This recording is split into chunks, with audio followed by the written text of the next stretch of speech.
యేసుక్రీస్తు నామంలో ఈ వీడియో ద్వారా ఈ వాక్యం వింటున్న ప్రతి ఒక్కరికి కూడా ప్రభు నామం పేరిట వందనాలు చెల్లిస్తున్నామమ్మా. ఈ వాక్యాలు వింటూ దేవుళ్ళలో మీరందరూ కూడా ఎదగాలని, ఇంకా దేవుణ్ణి మరింత లోతులుగా మనం ముందుకి సాగుతూ దేవుడు ఒక లోతులు మర్మాలు వాక్యం ద్వారా మనం తెలుసుకోవాలని ప్రేమపూర్వకంగా మీ అందరి కొరకు ప్రార్థిస్తున్నాం. మరి ఈ యూట్యూబ్ ఛానల్ మీరందరూ కూడా సబ్స్క్రైబ్ చేసుకోవాలని కోరుకుంటున్నాం. అనేకరికి దీన్ని ఫార్వర్డ్ చేయండి. ఈ వాక్యం వింటున్న మీరు లైక్ చేయండి. అంతేకాదు, ఇంకా వాక్యాలు మేము చెప్పే ఈ మాటలు మీకు వినాలి, దేవుడు మీతోనే మాట్లాడుతున్నాడు, మా ద్వారా మీ కార్యాలు జరుగుతున్నాయి, ఈ వాక్యం ద్వారా మీ హృదయానికి నెమ్మది కలుగుతుంది అని మీరు అనుకుంటే మరి ఈ యూట్యూబ్ ఛానల్ తప్పకుండా అందరూ కూడా సబ్స్క్రైబ్ చేసుకోండి. అనేకరికి షేర్ చేయండి, లైక్ చేయండి. అంతేకాకుండా మనది ఇన్స్టా కూడా ఉంది. ఇన్స్టా ఐడియా వచ్చేసి బేతేల్ మినిస్ట్రీ. తప్పకుండా దీనిలో ఈ ఒక యూట్యూబ్ ఛానల్లో ఎలా అయితే సబ్స్క్రైబ్గా ఉన్నారో అలాగే దానికి ఫాలోవర్స్గా ఉండాలని కోరుకుంటున్నాము. తప్పకుండా అవుతారని ఆశిస్తున్నాము. మరి ఈరోజు మనం వాక్యంలోకి వెళ్దాం. మనం చదువుకుంటూ వస్తున్నాము.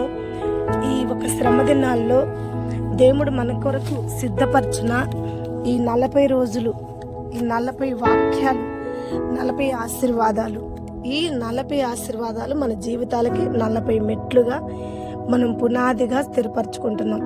అయితే ఒక్కొక్క రోజు ఒక్కొక్క వాక్యాన్ని మనం చదువుకుంటూ వస్తున్నప్పుడు మొదటగా యేసు ప్రభు కాడి నుంచి మొదలు పెట్టాము. 40 రోజులు ఉపవాసం ఉండి దేవుడు సాతాన్ని జయించాడు. తర్వాత 40 రాత్రులు 40 పొగళ్ళు దేవుడు వద్ద ఉండి, దేవుడు ఓడలో ఉండి నోవహు రక్షింపబడుట మనం చూసాము. ఆ తర్వాత 40 రాత్రులు 40 పొగళ్ళు దేవుడితో కలిసి సహవాసం చేసి దేవుడు ఒక చిత్తాన్ని తెలుసుకుని దేవుడు ఆజ్ఞలను పట్టుకుని వచ్చిన మోషేని మనం చూసాము. ఆ తర్వాత 4వదిగా జనులు ఓటాన్ని చూసి ఎంతో నిరీక్షణ పడినప్పుడు వాళ్ళు ఉపవాసం ఉండి ఉదయం మొదలుకుని సాయంత్రం వరకు ఉండి ఓడిపోయిన వారిని మళ్ళా దేవుడు గెలిపించడం మనం చూసాం. ఆ తర్వాత 5వదిగా మనం చూస్తే మరి దావీదు సౌలు కొరకు, శత్రువు కొరకు కూడా ఏడవటం, దాని నిమిత్తం ఉపవాసం అంటే మనం చూసాం. 6వదిగా చూస్తే పోయేది ఒక వంతు అయితే వచ్చే ఆశీర్వాదాలు 2 వంతులు అని చెప్పి దావీదు 7 రోజులు ఉపవాస ప్రార్థన మనం చూసాం. మరి నిన్నటి దినమున 6 రోజులు పూర్తయిన 7వ రోజు నిన్నటి దినమున ఏలియా బలహీన సమయంలో దేవుడు మనం బలపరుస్తాడు. మనం బలపరిచినప్పుడు ఆ ప్రయాణం ఎలా ఉంటుంది అనేది 40 రోజుల ఉపవాసం ఏలియాని మనం చూసాం.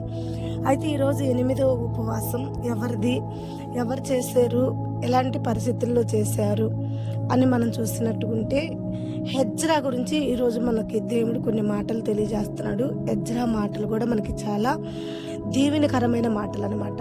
అయితే ఎజ్రా ద్వారా మనం తెలుసుకోవాల్సిన విషయం, అసలు ఈ ఎజ్రా ఏ సమయంలో ఈ ఉపవాసం ఉన్నాడు అనేది మనం తెలుసుకుందాం. ఎజ్రా బబులోను రాజ్యంలో చెరపట్టబడిన ప్రజల్ని విడిపించుకుని తీసుకుని వస్తున్న సమయం, బబులో నుంచి వారికి విడుదల కలిగి మరలా తిరిగి యెరూషలేముకు వస్తున్న సమయంలో ఎజ్రా సంతోషంగా తన ప్రజలందరినీ నడిపించుకుంటూ వస్తే వచ్చినాక ఒక దిక్కట ఆగుతారు. వాళ్ళు ఒక దిక్కట ఆగి 3 రోజులు ఆ ఒక్క స్థలాలు, ఏ స్థలాల్లో అయితే వాళ్ళు ఆగుతారో 3 రోజులు ఆ స్థలాల వద్ద వాళ్ళు విశ్రాంతి తీసుకుంటారనమాట. ఎందుకంటే అప్పటికే చాలా అలసిపోయి చాలా దూరం నుంచి నడిచి చాలా ప్రయాణం చేసి ఉన్నారు కాబట్టి ఒక్క దిక్కట వాళ్ళు ఆగుతారు. ఆగినప్పుడు ఎజ్రా ఏం చేస్తాడంటే ఆ ఒక్క ప్రజలు ఎందరైతే తిరిగి వస్తున్నారో ఆ ప్రజలందరినీ లెక్కేస్తాడు. మన వాళ్ళందరూ వచ్చారా, ఏ గోత్రంలో నుండి ఎంతమంది విడుదల పొందుకున్నారు, 12 గోత్రాలుండి ఈ 12 గోత్రాల్లో నుండి ఎంతమంది వచ్చారు, ఎవరెవరు ఎంతమందిని విడిపించుకుని వచ్చారని చెప్పి 12 గోత్రాలు లెక్కేసినప్పుడు 11 గోత్రాల వాళ్ళు మాత్రం జనాలు కనపడతారు.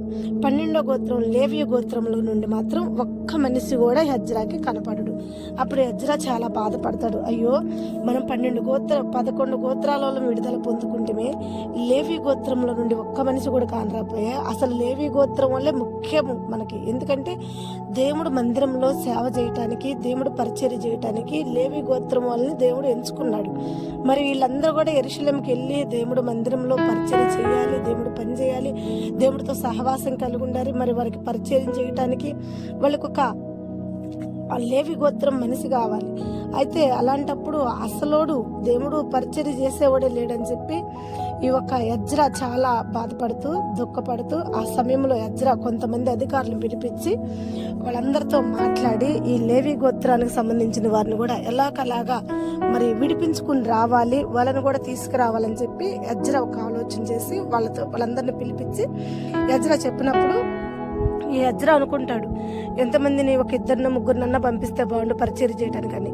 కానీ ఎజ్రా పిలిపించి వాళ్ళందరిని పంపించినప్పుడు దేవుడు ఎజ్రాకు తోడై ఉన్నాడు. ఎజ్రా ఒక ప్రార్థన ఆలకించాడు కాబట్టి 20 మందిని లేవి గోత్రంలో నుండి 18-20 మందిని దేవుడు కృపను బట్టి వాళ్ళు తీసుకొస్తారు. అప్పుడు ఎజ్రాకి చాలా సంతోషం అనిపించింది, చాలా ఆనందం అనిపించింది. ఎందుకంటే ఏ గోత్రం వాళ్ళైతే దేవుడు పరిచర్య చేయాలో, ఏ గోత్రానికి సంబంధించిన వారైతే దేవుడు సేవ చేయాలో ఆ గోత్రం వాళ్ళే ఒక్కళ్ళు కూడా కానరానప్పుడు ఎజ్రా చాలా కుంగిపోయాడు, చాలా బాధపడ్డాడు. ఇంకా అనుకున్నాడు మరలా అవకాశం ఉంటుందా, వాళ్ళు పంపిస్తారా పంపిరని ఎజ్రా చాలా బాధపడ్డాడు. కానీ ఎజ్రా ప్రార్థన దేవుడు విని ఎమ్మటినే వాళ్ళందరినీ కూడా 20 మంది దాకా లేవి గోత్రంకి సంబంధించిన వారిని 20 మంది దాకా దాదాపు ఆయన సేవలో విస్తారమైన జనాన్ని దేవుడు నడిపించినప్పుడు ఎజ్రా ఆ సంతోషంతో ఆ ఆనందంతో పోయి దేవుడి సన్నిధిలో ఉపవాసం ఉండి ప్రార్థన చేసి దేవుడి కృతజ్ఞతలు చెప్పినట్టు మనకి ఈ వాక్యం సెలవిస్తుంది. ఎందుకంటే మనకు సంతోషం పొందుకున్నప్పుడు దేవుడికి ఎప్పుడైనా కృతజ్ఞతలు చెల్లించేవారుగా మనం ఉండాలి, అలాగే జీవిస్తే దేవుడికి చాలా ఇష్టం. ఎజ్రా ఎమ్మటినే ప్రార్థించాడు, దేవుణ్ణి ప్రార్థించాడు, ఉపవాసం ఉన్నాడు, అడుగుతున్నాడు, అయ్యా మా ప్రయాణంలో తోడయుండు, ఈ జనాలనైతే నా తండ్రి ఆ ఒక్క బొబ్బులోను శరలో నుండి విడిపించావు, నూతనమైన యెరూషలేముకు మమ్మల్ని చేర్చేంతవరకు నీ సన్నిధి మాకు తోడుగా ఉంచు, మా ప్రయాణంలో ఎలాంటి ఇబ్బంది ఎలాంటి ప్రాబ్లమ్స్ అనేవి ఉండకూడదు, మా ప్రజలందరూ కూడా క్షేమం కలిగిన ప్రయాణం చేయాలి, మా కుటుంబాలని మా పిల్లలని మాకు కలిగిన సమస్తాన్ని దీవించమని మరలా ఇంకా వాళ్ళకున్న ప్రయాణం నిమిత్తం కూడా ఎజ్రా ఉపవాసం ఉండి ప్రార్థన చేసినట్టు కనపడుతుంది. ఎజ్రా ప్రార్థన ద్వారా మనం ఏమి నేర్చుకున్నాము అంటే, ఒకటి చేయి జారిపోయింది అనుకున్నది ఎజ్రా ప్రార్థన చేస్తే మరలా తిరిగి వచ్చింది.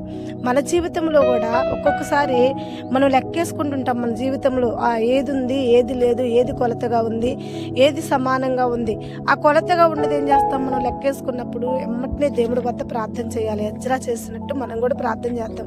మనకి ఏదైతే కొలతగా ఉందో, మనకి ఏదైతే ఇబ్బందిగా ఉందో, ఏదైతే తక్కువగా ఉందో, మరి ఎజ్రా చూడండి నమ్మి ప్రార్థన చేశాడు, దానికి తగిన మనుషుల వద్దకు పంపించాడు. ఆ మనుషులు పోయినప్పుడు వాళ్ళ అధికారులు కూడా ఆ మనుషుల్ని చెప్పే మాటలు వినుటకు వాళ్ళ హృదయాల్ని దేవుడు స్వాధీనంలో ఉంచుకున్నాడంటే కేవలం ఒకటే, ఎజ్రా ప్రార్థన.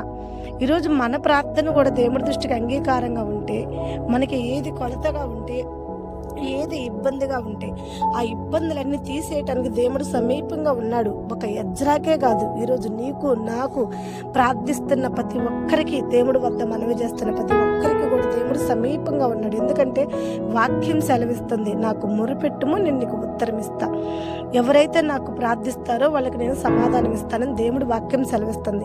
మరలా అంటున్నాడు, నన్ను ఎత్తుకు నేను నీకు దొరుకుతా, నన్ను తట్టు నీకు తీస్తా, నన్ను ఎత్తుకు ప్రతి వారికి నేను దొరుకుతానంటున్నాడు. కాబట్టి మనము కొలతగా ఉన్నది ఏదైతే ఉందో మన జీవితంలో, ఏదైతే కొలత అనుకుంటున్నామో ఆ కొలత మనం చూసుకున్నప్పుడు, ఆ కొలతగానే ఉన్నప్పుడు దేవుడు వద్ద ప్రార్థించండి. ఎజ్రా వల్లే ప్రార్థించండి. ప్రార్థించినప్పుడు దేవుడు తన దూతల ద్వారా నీకు ఏది కొలతగా ఉందో అది దేవుడు సమీపంగా ఉండి అది సకాలంలో నీకు సఫలపరిచి సమృద్ధితో నిన్ను దేవుడు నింపుతాడు. అలా నింపబడాలంటే ఒక ఎజ్రా వలె ప్రార్థించాలి. అంతేకాకుండా అవి వచ్చినప్పుడు అవి పొందుకున్నప్పుడు ఎజ్రా గర్వంతో ఆంతి నెలలేదు. అయిపోయింది వచ్చినాయి, ఇంకా దేవుడితో నాకు పని ఏంటి అన్నట్టు ఎజ్రా ఉండలేదు.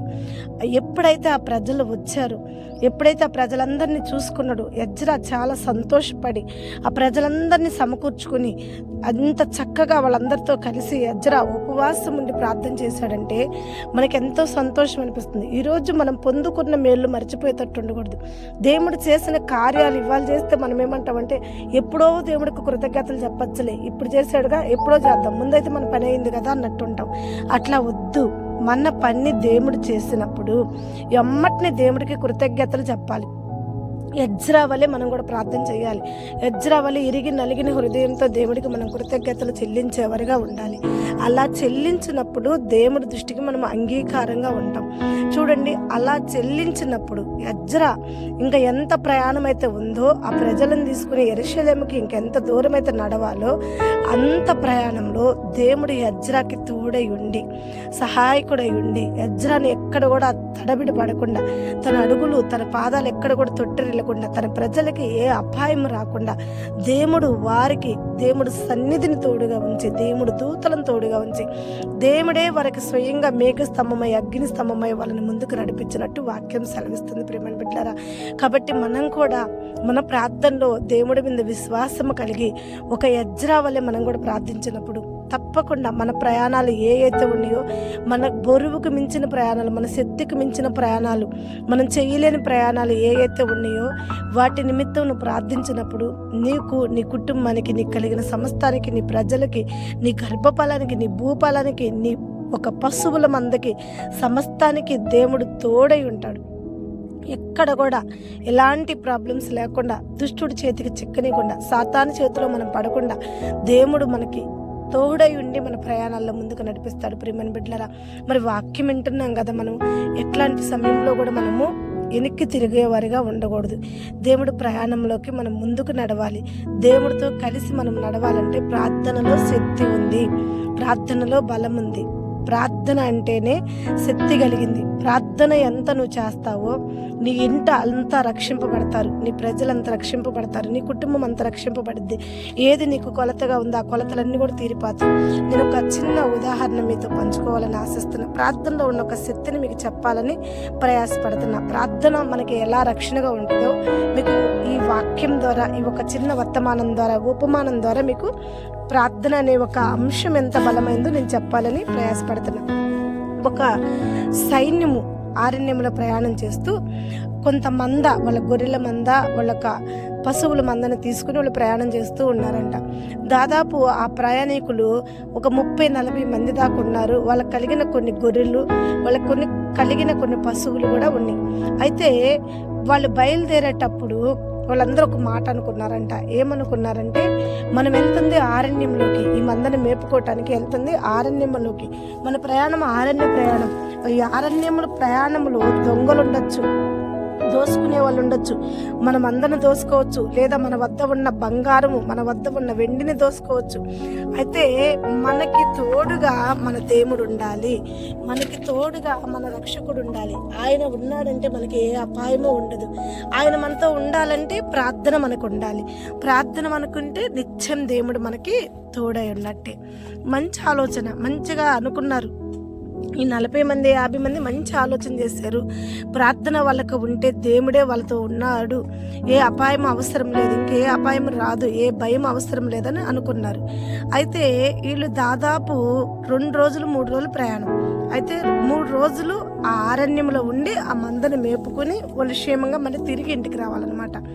అయితే మందని దొంగిలించేవారు అనేకులు ఉంటారు అక్కడ. వాళ్ళ నిమిత్తం మనం రక్షింపబడాలంటే వీళ్ళు ముందే అనుకున్నారు కదా, మనకి యెహోవానే కాపుదల, ఎందుకంటే ఆయన కొనకడు నిద్రపోడు అని వాక్యం సెలవిస్తుంది.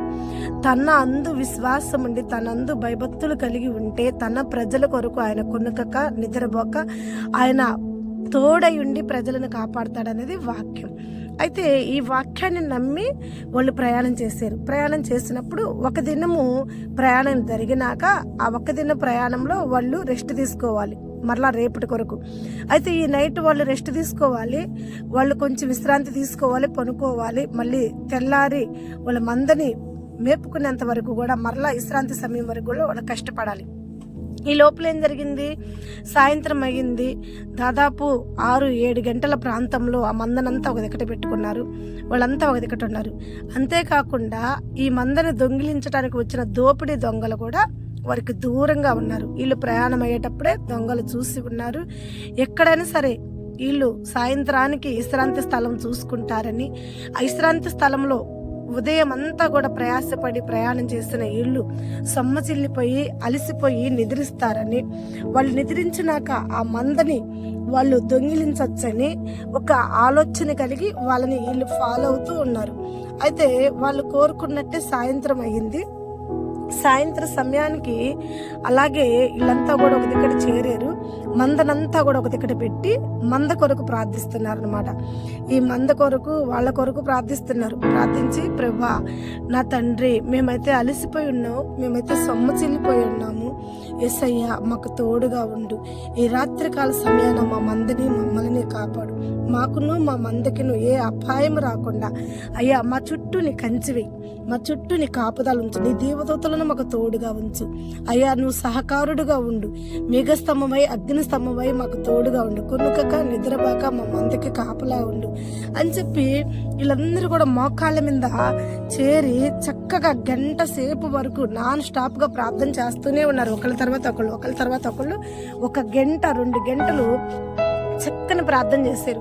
ప్రార్థన చేస్తున్నాక వీళ్ళు తీసుకుపోయిన ఒక ఆహారం ఏదైతే ఉందో ఆహారాన్ని తిని, ప్రార్థన అయిన తర్వాత ఆహారం తిని చక్కగా పొనుకొని నిద్రపోతే, ఇక వీళ్ళు మంచి నిద్రలో ఉన్నది చూసుకుని దోపిడీ దొంగలు వచ్చారు. వీళ్ళ మందని దొంగిలించాలి, అలాగే వీళ్ళ మీద ఉన్న బంగారాన్ని తీసుకుని వెళ్ళాలని చెప్పి దోపిడీ దొంగలు వచ్చినప్పుడు వాళ్ళు దగ్గరకు వచ్చి చూసినప్పుడు వీళ్ళ చుట్టూ ఒక గోడ, ఆ గోడ ఎలా ఉందంటే మనుషులు ఎక్కలేరు దిగలేరు అంత గోడ. వాళ్ళ చుట్టూ రవ్వుండగా ఎక్కడ కూడా చీమ దూరే అంత సందు కూడా లేదు. ఒక చీమ దూరే అంత సందు కూడా లేకుండా వాళ్ళ చుట్టూ ఆ పాకారం ఉంటుంది. ఈ ఒక దోపిడీ దొంగలు చూసి ఆశ్చర్యపోయారు. ఎందుకంటే వీళ్ళు ఒక రాళ్ళు తీసుకురాలేదు, సిమెంట్ లేదు, ఇసుక లేదు, ఏమి లేకుండా ఇక్కడ ఈ పాకారాలు ఎలా వచ్చినాయి? మార్నింగ్ నుంచి ఈవినింగ్ వరకు మనం వాళ్ళతోనే ఉన్నాము. అయితే వాళ్ళ వద్ద ఎలాంటి మెటీరియల్ లేదు, ఎలాంటి రాళ్ళు కానీ, ఎలాంటి ఇసుక కానీ, ఎలాంటి కంకర కానీ, ఎలాంటి సిమెంట్ కానీ లేదు. అయితే ఈ ఒక గోడ ఎలా వచ్చింది వీళ్ళకి? వీళ్ళు పడుకునేటప్పుడు కూడా మనం చూసాం, ఇక్కడ ఈ స్థలం ఈ అరణ్యంలో ఎక్కడ ఎవరు కూడా గోడ కట్టింది లేదు. అనుదినము ఈ స్థలాల్లో మనం దోపిడీ వాళ్ళ వద్ద దోచుకుంటూ ఉన్న స్థలం ఇది. ఈ గోడ ఏంటి?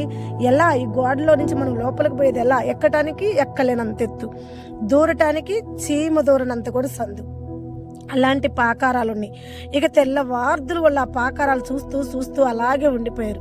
అయితే తెల్లారినప్పుడు ఈ దోపిడీ దొంగలు లెగిసేలకి మళ్ళీ వాళ్ళ చుట్టూ పాకారాలు వాళ్ళు లేచి చక్కగా మరలా ప్రార్థన చేసుకుని మరలా వాళ్ళ మందని మేపుకోవటానికి వెళ్ళినప్పుడు ఈ దొంగలకు అర్థం కాని విషయం ఏంటంటే, వీళ్ళు తెల్లారేలకి మళ్ళీ ఆ గోడని ఏం చేశారు?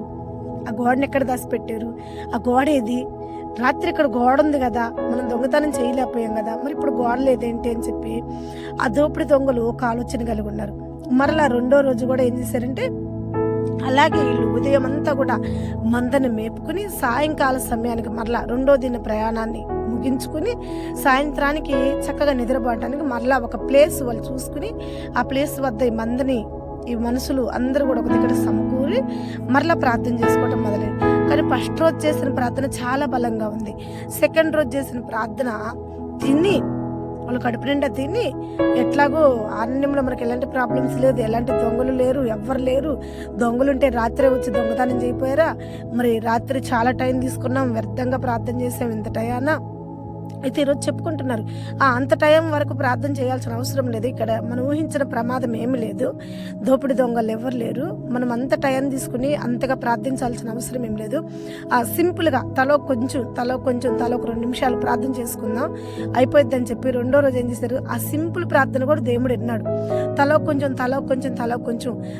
మొదటి రోజు మోకాళ్ళ మీద కన్నీరు కారుస్తూ 2 గంటల ప్రార్థన చేసిన వాళ్ళు నాన్ స్టాప్గా ఈ 2వ రోజు వచ్చేసి సరిగా 1 గంట 1.5 గంట 1 అరగంట కానీ ప్రార్థన చేయాలి. అయినా సరే దేవుడు విన్నాడు. 2వ రోజు అన్నా వీళ్ళ వద్ద దోసుకోవాలని చెప్పి దోపుడు దొంగలు వీళ్ళతోనే ఫాలో అవుతున్నారు. అయితే ఈ 2వ రోజు వీళ్ళు పొనుకునే స్థలం వీళ్ళు ప్రత్యేకంగా చూశారు. ఇక్కడ గోడ లేదు, ఏమి లేదు. సరే వీళ్ళు పొనుకున్నాక ఈరోజు మనం ఈజీగా ఈ మందను దొంగిలించవచ్చు, వాళ్ళ వద్ద ఉన్న విలువైన వస్త్రాలు కానీ విలువైన బంగారం కానీ దొంగిలించవచ్చు అని వాళ్ళు అనుకున్నారు. కానీ ఆశ్చర్యంగా ఆడేం జరిగిందంటే, వీళ్ళు మంచిగా నిద్రపోతున్నప్పుడు దోపిడీ దొంగలు వచ్చేళ్ళకి వాళ్ళ చుట్టూ మరలా గోడ ఉంది, మనిషి ఎక్కలేనంత, మనిషి దిగలేనంత, చీమ కూడా దూరనంత సందు అలా ఉంది. అలా ఉన్నప్పుడు మరలా కూడా వీళ్ళకి ఆశ్చర్యం వేసింది, భయం వేసింది. ఇదేందిరా, వాళ్ళు పనుకునేటప్పుడు ఎలాంటి గోడ ఉండలేదు, వాళ్ళు ప్రార్థించేటప్పుడు ఎలాంటి గోడ లేదు. వాళ్ళు అసలు ఏంటి, ఎలా కడుతున్నారు, ఏంది వాళ్ళు కడ ఏమన్నా మ్యాజిక్ ఉందా? మ్యాజిక్ ద్వారా ఈ గోడని వాళ్ళు పనుకునేటప్పుడు కడుతున్నారా? వాళ్ళు ఏమన్నా మంత్ర విద్యలు ఉన్నాయా ఏంటి? అసలు ఈ గోడకి ఎలా వస్తుంది ఈ గోడ ఏంటి, అసలు ఇది ఏంటి అనేది వాళ్ళకి అర్థం కాలేదు. చుట్టూ చూశారు, 4 పక్కలు చూశారు, కనీసం చీమ దూరే సందు కూడా లేకుండా వాళ్ళ చుట్టూ పాకారాలు దేవుడు సిద్ధపరచున్నాడు. దేవుడికి మహిమ కలుగును గాక. అయితే ఈ 2వ రోజు కూడా దోపిడి దొంగలకు వల్ల కాలేదు. 2వ రోజు కూడా వాళ్ళు ప్రయాణము నిమిత్తం మరలా చక్కగా నిద్రపోయారు. లెగిసేళ్ళకి అపాకారాలు ఏమి లేవు. మరలా లెగిసి వాళ్ళు ఏం చేశారు, 3వ రోజు ప్రయాణం చేసుకున్నారు. 3 రోజులు వాళ్ళు మందన మేపుకొని తర్వాత వెళ్ళాలన్నమాట. ఈ 3వ రోజు ప్రయాణంకి ఈ దోపిడి దొంగలు ఏం చేశారు, కనీసం ఈ రోజన్నా మనకి అవకాశం కుదిరిద్దేమో, ఈ రోజన్నా మనం మందని తీసుకోవచ్చు, ఈ రోజన్నా సరే వాళ్ళ కాడ బంగారము, వస్త్రాలు, లేకపోతే ఎండో ఏదో ఒకటి మనకి విలువైంది ఒకటి తీసుకుందామని చెప్పి 3వ రోజు కూడా విశ్రాంతి సమయం అంతవరకు వాళ్ళు ఉదయం మొదలుకొని సాయంత్రం వరకు వాళ్ళతోనే ఉండి వాళ్ళ వద్దే వాళ్ళకి కాన్ రాకుండా వాళ్ళని ఫాలో అయ్యి సాయంత్రానికి చూస్తూ ఉన్నారు. ఈరోజు కూడా మనకు అవకాశం ఉంటుందేమని చెప్పి వీళ్ళు ఏం చేశారు, 2 రోజులు ఎలాంటి దొంగలు రాలేదు. అనవసరంగా మనం ప్రార్థన చేసాము, అనవసరంగా మనం భయపడ్డాము. అయితే ఇంక ఈ 3వ రోజు రేపు ఎట్లా మనం వెళ్ళకెళ్తాము, ఇంక ఈ 3వ రోజు ఏం ప్రార్థన చేద్దాంలే, ఆ సమయం వేస్ట్ అవుతుంది, చక్కగా భోజనం చేసి హాయిగా నిద్రపోదామని చెప్పి ఈ 3వ రోజు కనీసం అరగంట కూడా 30 నిమిషాల ప్రార్థన కూడా చేయకుండా చక్కగా కడుపు నిండా భోజనం చేసి హాయిగా నిద్రపోయారు. అయితే 3వ రోజు వాళ్ళ చుట్టూ ఏ పాకారాలు లేవు. అయితే ఏ పాకారాలు లేకపోతే ఈ దొంగలు ఏం చేశారు, అదేంది 2 రోజులు వీళ్ళ చుట్టూ పాకారాలు ఉన్నాయి, 3 రోజులు ఏ పాకారాలు వీళ్ళ వద్ద లేవు అని చెప్పి వాళ్ళు ఆశ్చర్యపోయి చూస్తూ ఈ మందని కొన్నైనా సరే తీసుకోవాలని చెప్పి మంద వద్దకు వెళ్ళేళ్ళకి ఆ మందల చుట్టూ కూడా కంచి ఉంది. మరలా వీళ్ళ వద్దకు వచ్చి వీళ్ళది ఏ వస్తువులన్నా వస్త్రాలన్నా తీసుకుందామని వీళ్ళ వద్దకు వచ్చేళ్ళకి మరలా వీళ్ళ వద్ద కూడా మళ్ళా అలాగే పాకారాలు కనపడుతున్నాయి. అసలు వాళ్ళకి అర్థం కావట్లేదు, ఇవి కట్టిన పాకారాలు అయితే కాదు, ఇది చుట్టూ ఏదో జరుగుతుంది. 2 రోజులైతే అసలు మనం చీమ దూరని సందుగోలు లేకుండా ఉంది. కానీ ఈరోజు మనం దూరం లోపలికి వచ్చినాక మనం వీటిని దోచుకునే సమయంలో వీటి చుట్టూ పాకారాలు కనపడుతున్నాయి. ఏంటి అసలు అని చెప్పి చూస్తూ ఉన్నారు. తెల్లవారేళ్ళకి దోపిడీ దొంగలు అక్కడే ఉండిపోయారు. వీళ్ళందరూ నిద్రలేశారు, భయపడుతున్నారు దోపిడి దొంగలను చూసి. ఇంకేముంది, మనం అందరిని దొంగిలిస్తారు, మనల్ని చంపేస్తారని చెప్పి.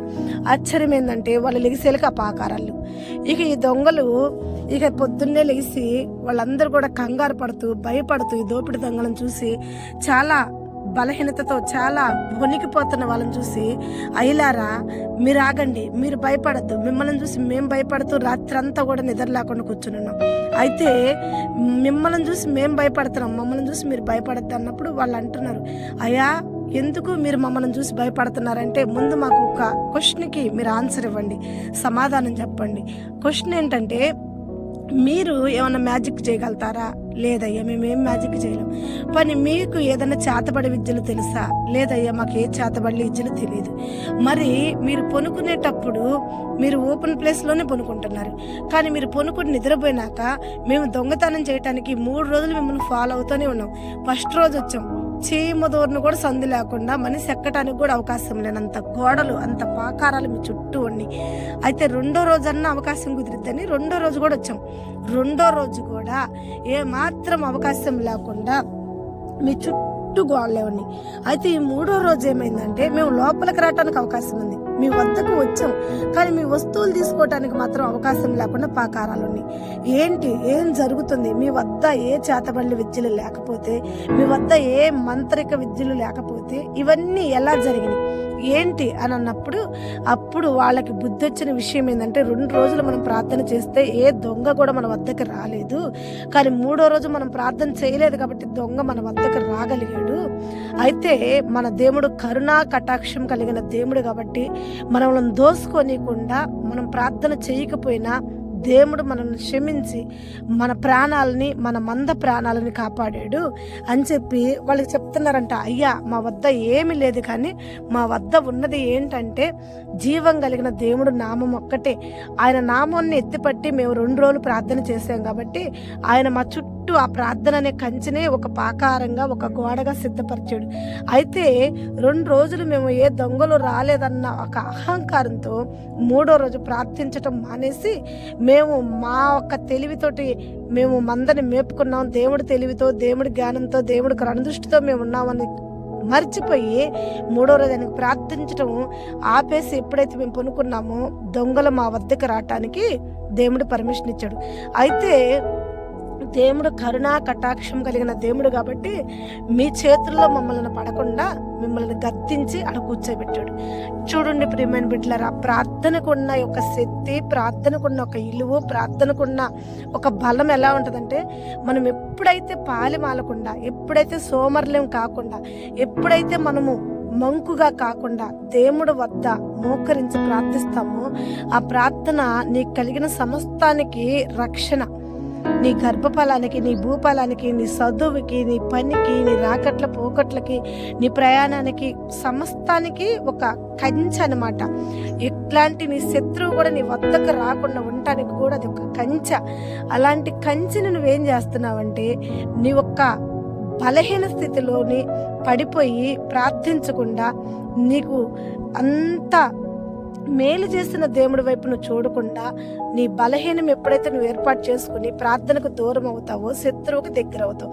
శత్రువు వచ్చేస్తాడు, ఎందుకంటే వాడు గద్రించే సింహం వల్ల నిన్ను ఫాలో అవుతూనే ఉంటాడు. ఎప్పుడు అవకాశం చిక్కిద్దా, ఎప్పుడు నిన్ను దొంగిలిద్దామా, ఏ విధంగా నిన్ను శోధిద్దామా, ఏ విధంగా నీ ఆశీర్వాదాలు దొంగులుకుందామా అని చెప్పి వాడు నీ వెనుకేడితే ఫాలో అవుతుంటాడు. ప్రార్థన నీ శత్రువుని నీ వద్దకు రాకుండా పాకారాలు కలిగినది ప్రార్థన. అది ఎలాంటి పాకారాలు అంటే, వాడు ఎక్కలేడు, దిగలేడు, అంత గొప్ప పాకారాలు కలిగిన ప్రార్థనలో అంత శక్తి ఉంది. సాతాన్ని నీ వద్దకు రానియకుండా కాపాడే శక్తి ఉంది. దుష్టుడు నిన్ను ఏ అపాయం రాకుండా కాపాడే శక్తి ఉంది. కానీ ఆ ప్రార్థనకు నువ్వు పాలిమాలి ఎప్పుడైతే నువ్వు ప్రార్థనకు దూరం అవుతావో ఆ మరు నిమిషంలోనే దుష్టుడు, నిన్ను కనిపెట్టుకున్న దుష్టుడు, ఏ నిమిషంలో నిన్ను దొంగిలించాలని నువ్వు వెయిట్ చేస్తున్న దుష్టుడు ఆ నిమిషంలోనే నీ వద్దకు వచ్చేస్తాడు. వాళ్ళకి కావాల్సిన సమస్తాన్ని దోసుకుంటాడు. అయితే కొన్ని రోజుల వరకైనా దేవుడు కనుదృష్టి, ఎందుకంటే నువ్వు చేసిన ప్రార్థన దేవుడు జ్ఞాపకం చేసుకుంటుంటాడు కాబట్టి నువ్వు సేఫ్ అవుతావు. అలా అని చెప్పి దేవుడు సేవ చేస్తున్నాడు కదా అని చెప్పి అసలు మానేసి, దేవుడి మీద ఆధారపడటమే మానేసి, నీ సొంత పనులకి ఇస్తా టయాన్ని, నీ సొంత ముసలమ్మ ముచ్చట్లకి టయాన్ని ఇస్తా, దేవుణ్ణి వెనకేసేవనుకో జాగ్రత్త. దొంగున్నాడు, జాగ్రత్త. దోసుకునేవాడున్నాడు, దోపిడిగాడున్నాడు, వాడు దుష్టుడైన అపవాది. వాడు ఏ విధంగా వస్తాడు, డాక్టర్ల ద్వారా వస్తాడు, వైద్యుల ద్వారా వస్తాడు, ఇరుగు వారి ద్వారా వస్తాడు, పొరుగు వారి ద్వారా వస్తాడు. దొంగిలించడానికి వాడు ఎట్లయినా వస్తాడు నీ ఇంట్లోకి. ఏ అపాయమైనా తీసుకొస్తాడు, ఏ ప్రమాదమైనా తీసుకొస్తాడు. అలాగే నీ ఆశీర్వాదాలన్నీ వాడు దొంగిలుకుంటాడు. కాబట్టి హెజ్రా ఏ రీతిగా ప్రార్థన చేశాడు, ఏ రీతిగా తన ప్రజల కొరకు ఏడుకున్నాడు, ఏ రీతిగా ప్రజలని మరలా దేవుడి సన్నిధిలో ఉపవాసం ఉంచి ప్రార్థించాడు, అలాగే నువ్వు కూడా దేవుడి సన్నిధిలో భయభక్తులు కలిగి ప్రార్థించుకో. ప్రార్థనలో ఎదుగు. ప్రార్థన నీ కుటుంబానికి నీకు కాపుదల, కంచె. ఈరోజు యజ్రా ద్వారా మనం నేర్చుకుంది ఏంటి అని అంటే, మన కుటుంబానికి, మనకు కలిగిన మందకి, మనకు కలిగిన సమస్తానికి కాపుదల. ఆ కాపుదల కలిగిన ఉపవాస ప్రార్థన. నువ్వు ఉపవాసం ఉండి దేవుడి సన్నిధిలో ప్రార్థన చేస్తే దేవుడు తప్పకుండా నీ ప్రార్థన ఆలకిస్తాడు. నువ్వు కాపుదల కాయాల్సిన అవసరం లేదు. నువ్వు పొనుకుని నిద్రపోతావు. నీ కుడి పక్కన 1000 మంది పడ్డా, నీ ఎడం పక్కన 10,000 మంది పడ్డా, నీకు అపాయం ఏది రాకుండా, నీ ఇంటి మీదకి ఏ తెగుళ్ళు రాకుండా దేవాతి దేవుడు చుట్టూ ప్రార్థన అనే కంచె వేసి నిన్ను కాపాడునుగాక. ఆమేన్. ఈ మాటలు వింటున్న నువ్వు తప్పకుండా ఈ మాటల ప్రకారంగా, ఈ వాక్య ప్రకారంగా జీవించి అనుదినము దేవుడికి ప్రార్థనలో దగ్గరగా ఉండి, దేవుడి సహవాసంలో దగ్గరగా ఉంటే నీ కుటుంబాన్ని, నీ కలిగిన సమస్తాన్ని దేవుడు కాపాడునుగాక. ఆమేన్. Praise lord. మరి ఈ వాక్యం మీకు నచ్చినట్టుకుంటే ఈ వాక్యాన్ని మీరందరూ కూడా లైక్ చేయండి, అలాగే మన ఛానల్ని సబ్స్క్రైబ్ చేసుకోండి, అనేకరికి షేర్ చేయండి. అంతేకాకుండా మనకి ఇన్స్టా ఉంది, ఇన్స్టాగ్రామ్లో కూడా మన ఐడియా వచ్చేసి బేతేల్ మినిస్ట్రీ. ఈ మినిస్ట్రీలో కూడా మీరు అందరూ కూడా ఫాలోవర్స్గా ఉండండి. ఇంకా చక్కని వాక్యాలు మీ వద్దకు తీసుకొస్తాం. మీరు బలపరిచే కొద్దీ మీరు ఏ విధంగా అయితే ఈ వాక్యాలు వింటున్నారోనని మేము తెలుసుకోగలుగుతాము. అప్పుడు మేము కూడా ఇంకా దేవుళ్ళలో మంచి మంచి లోతు కలిగిన వాక్యాలు మీ ముందుకు తీసుకొచ్చి మిమ్మల్ని బలపరిచి మీకు దీవెనకరమైన జీవితాలు దేవుడి వద్ద నుంచి తెచ్చి ఇవ్వాలని మేము కూడా ఎంతో ప్రయాసపడుతున్నాం. మీ కొరకు ప్రార్థిస్తున్నాం. మా కొరకు, మా పరిచర్య కొరకు, మా కుటుంబాల కొరకు మీరు కూడా ప్రార్థించాలని వేడుకుంటున్నాం. God bless you. దేవుడు మిమ్మల్ని అందరినీ సమృద్ధితో, ఆశీర్వాదాలతో మీ కుటుంబాలకి, మీకు దేవుడు కంచె ఉంచి ఆయన ప్రార్థన, మన ప్రార్థనే ఆయన కాపుదలగా ఉంచి మనందరినీ కాపాడును గాక. ఆమేన్.